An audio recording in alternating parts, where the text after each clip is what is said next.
Hello everyone, we are in KART. We are presenting our approaches for the task content-based music genre recognition from multiple sources. Before we start, we apologize for our absence. And thank you for giving us a chance to present with the video. These are our members, and I am Minz. Mostly we worked remotely because we were physically apart from each other. We approached the problem with three main considerations. Since the given data was noisy and sparse, we had to think how to manage the noisiness and the sparsity of the data. And we had to consider the multi-label classification, especially the multi-label with the hierarchy. Also, we considered how to apply a variety of deep neural network models to the task. These are our approaches for the preprocessing. Data in the metadata category were not used. Principal component analysis was applied to the covariance matrices of the filter bands. Only the eigenvector, whose corresponding eigenvalue is most large, was chosen. Categorical features were converted to one-hot binary vectors. And we tried to suppress the effect of outliers. This figure shows an example of the distribution with outliers. It is a distribution of the high-frequency content mean.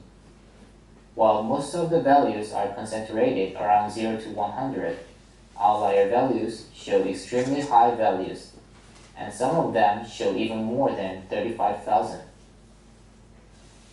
We fitted these outlier values to the outlier boundaries.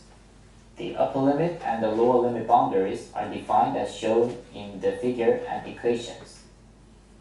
Values lower than the lower limit were boosted to the lower limit boundary, and values higher than the upper limit were suppressed to the upper limit boundary. As a result, we could obtain the box plot on the right side.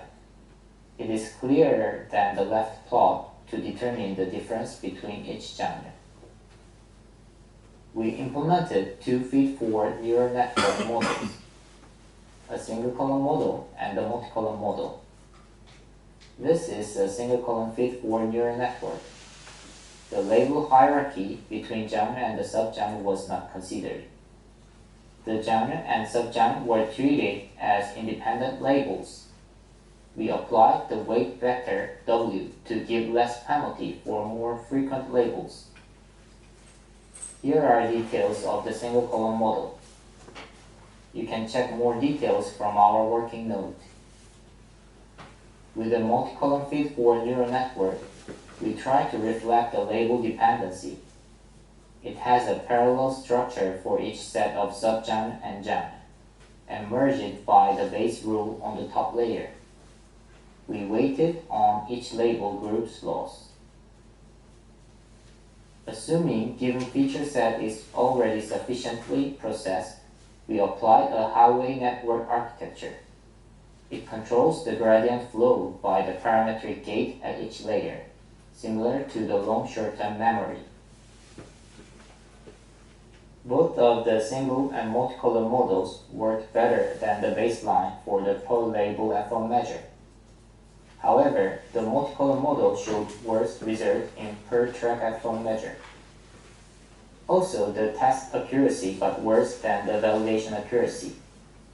Since the training set and the validation set are skewed and sparse, our models failed to learn generalized parameters.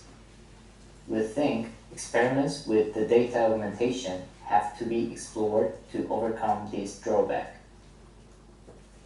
Thank you for your listening, and we would like to read your approaches as well.